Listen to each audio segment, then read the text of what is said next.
नमस्कार दोस्तों, मैं हूं अरुण। स्वागत है आपका रेड फिक्शन चैनल पर। हिंदू धर्म में ओम एक विशेष ध्वनि का शब्द है।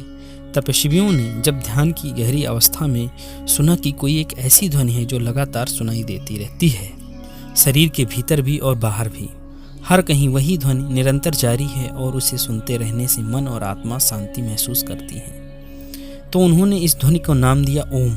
आइए जानते हैं इसका रहस्य और चमत्कार। जब आप ध्यान की चरम अवस्था में पहुंचते हैं तब आपको ओम की ध्वनि सुनाई देने लगती है। ओम भगवान शिव का प्रतीक है। ओम की ध्वनि शांत भी है और तीव्र भी है। अगर शांत मन से ओम की ध्वनि को सुना जाए तो उसे सुनने से आपको आत्मिक सुकून की अनुभूति होती है। इस ध्वनि को अनाहत कहते हैं। अनाहत अर्थात जो किसी आहत या टकराव से पैदा नहीं होती बल्कि स्वयं पैदा होती है। इसे ही नाद कहा जाता है। ओम की ध्वनि एक शाश्वत ध्वनि है जिससे ब्रह्मांड का जन्म हुआ है। ओम ऐसी ध्वनि है जो किसी ने बनाई नहीं है।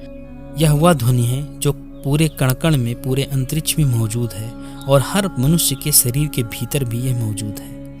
यहाँ तक कि सूर्य सहित ब्रह्मांड के प्रत्येक ग्रहों में यह ध्वनि बाहर निकल रही है।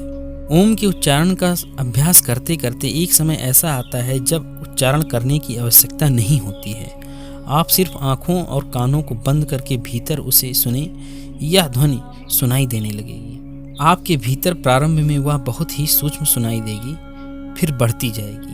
साधु संत कहते हैं यह ध्वनि प्रारंभ में झींगुर की आवाज़ जैसी सुनाई देती है, फिर धीरे धीरे जैसे बीन बज रही हो, फिर धीरे धीरे ढोल जैसी थाप सुनाई देने लग जाएगी, फिर यह ध्वनि शंख जैसी हो जाएगी और अंत में यह शुद्ध ब्रह्मांडीय ध्वनि हो जाएगी। शिव पुराण मानता है कि नाद और बिंदु के मिलन से ब्रह्मांड की उत्पत्ति हुई है।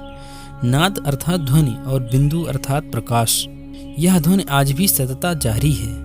ब्रह्म प्रकाश स्वयं प्रकाशित होता है, यानी परमेश्वर का प्रकाश। इसे ही शुद्ध प्रकाश कहते हैं। संपूर्ण ब्रह्मांड कुछ नहीं, बस सिर्फ कंपन है। ध्वनि और प्रकाश की उपस्थिति ही है। जहाँ जितनी ऊर्जा होगी वहाँ उतनी देर तक जीवन होगा। यह जो सूर्य हमें दिखाई दे रहा है, एक दिन इसकी भी ऊर्जा खत्म हो जाने वाली है। धीरे धीरे सब कुछ विलीन हो जाने वाला है, बस नाद और बिंदु ही बचेगा।